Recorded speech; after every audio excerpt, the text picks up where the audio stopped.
Numbers chapter 9. The second Passover. A year after Israel's departure from Egypt, the Lord spoke to Moses in the wilderness of Sinai. In the first month of the year, the said, "Tell the Israelites to celebrate the Passover at the prescribed time.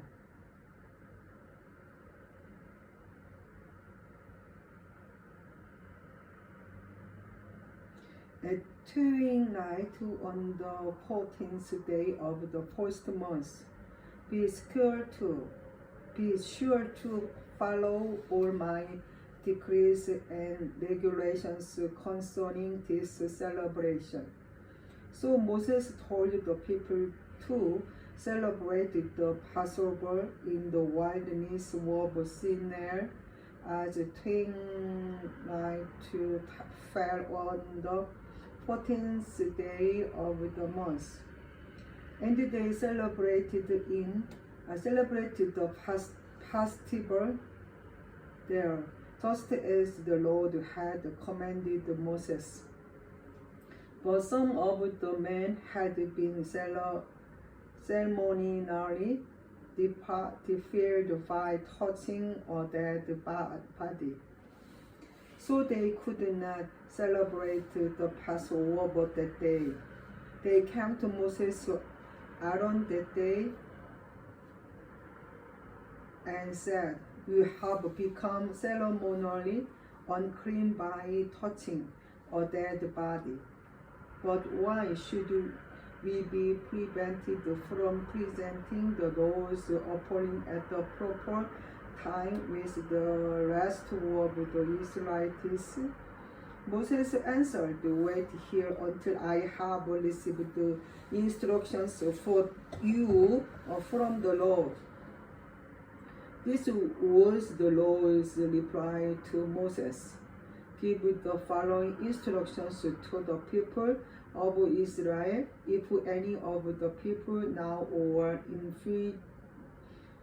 future generations are ceremonially unclean at Passover time because of touching a dead body, or if they are unjolly and cannot be present at the ceremony, they may still celebrate the Lord's Passover. They must offer the Passover sacrifice 1 month later, at twilight on the 14th day of the second month. They must eat the Passover lamb at that time with bitter salad greens and bread made without yeast. They must not leave any of the lamb until the next morning, and they must not break any of its bones. They must follow all the normal regulations concerning the Passover. But those who neglect to celebrate the Passover at the regular time, even though they are ceremonially clean and not away on a trip, will be cut off from the community of Israel. If they fail to present the Lord's offering at the proper time, they will suffer the consequences of their guilt. And if foreigners living among you want to celebrate the Passover to Lord, they must follow these same decrees and regulations. The same laws apply both to native-born Israelites and to the foreigners living among you. On the day the tabernacle was set up, the crowd covered it. But from evening until morning, the crowd over the tabernacle looked like a pillow of fire. This was the regular pattern. At night, the cloud that covered the tabernacle had the appearance of fire.